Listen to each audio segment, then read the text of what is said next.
दोस्तों, एक सवाल और वेरी वेरी इंपॉर्टेंट है। ये भी बोर्ड कक्षा में कई बार आया हुआ है। कोई बर्तन एक खोखले अर्धगोले के आकार का है, जिसके ऊपर एक खोखला बेलन अध्यारोपित किया गया है। अर्धगोले का व्यास 14 सेंटीमीटर है। इस बर्तन की कुल ऊंचाई 13 सेंटीमीटर है। इस बर्तन का आंतरिक पृष्ठीय क्षेत्रफल ज्ञात करना है।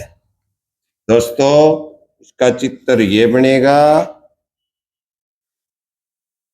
अब ये देखो,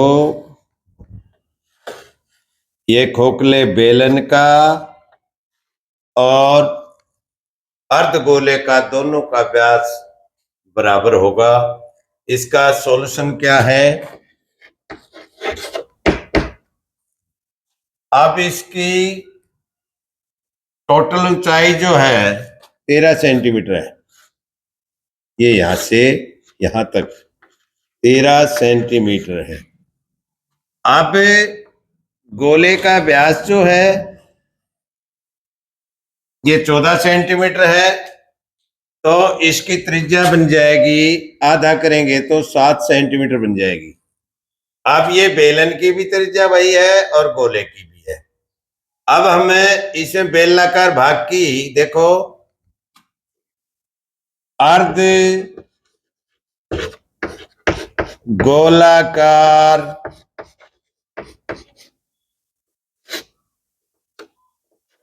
भाग की त्रिज्या बराबर है बेलनाकार भाग की त्रिज्या।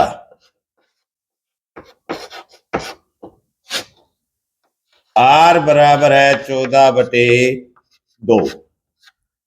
2 7 14, 7 सेंटीमीटर हो गया। अब बेलनाकार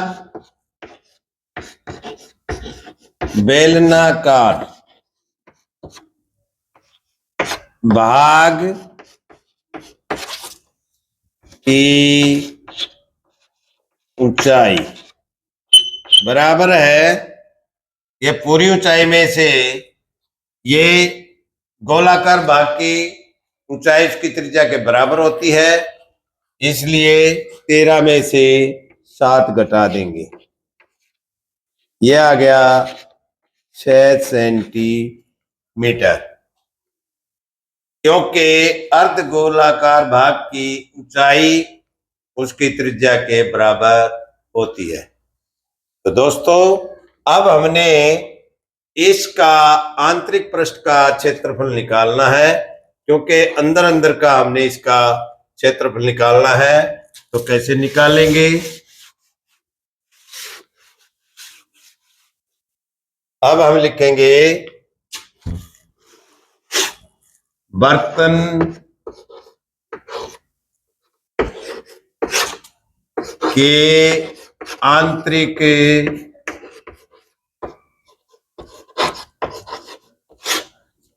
पृष्ठ का क्षेत्रफल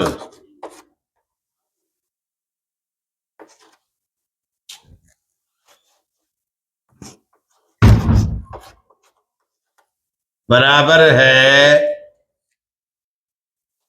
बेलनाकार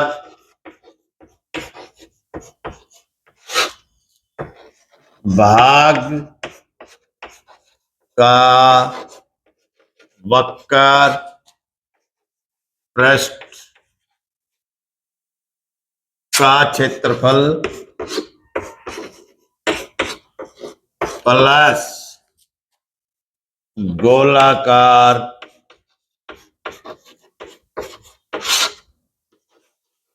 भाग का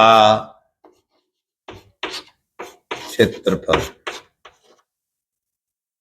अब देखो, बेलन के पृष्ठ का क्षेत्रफल क्या होता है? 2 पाई आर एच, और गोलार्ध आधा गोला है 2 पाई आर स्क्वायर, और ये सारा आ जाएगा इसका सेंटीमीटर स्क्वायर। अब इसको हम रब कर देंगे, आगे का हिस्सा करेंगे। अब इसमें हम मान रखेंगे, तो ये बराबर है 2 पाई, दोनों में कॉमन ले लेंगे, आर भी ले लेंगे, बराबर है 2 पाई आर, ये कॉमन ले लिया हमने। अब रह गया एच जमा में, ये 2 पाई आर चला गया तो एक आर रह गया इसमें। अब ये हम इसमें अपना मान टेक देंगे, तो देखो 2 गुना में 22/7 पाई का मान है, त्रिज्या हमारी 7 है, एच हमारा 6 है, त्रिज्या हमारी 7 है। अब ये सेंटीमीटर स्क्वायर है, 7 से 7 कट गया, 22 दूनी 44 गुना में 6 और 7 13, अब 13 चौका 52, 5 हासिल है, 13 चौका 52 और 5 57, ये सेंटीमीटर स्क्वायर हमारा आंसर आ गया है। इसका आंतरिक पृष्ठ का क्षेत्रफल आ गया है। बहुत आसान है, इम्पोर्टेंट है, अक्सर ऐसे सवाल परीक्षा में आ जाया करते हैं। धन्यवाद।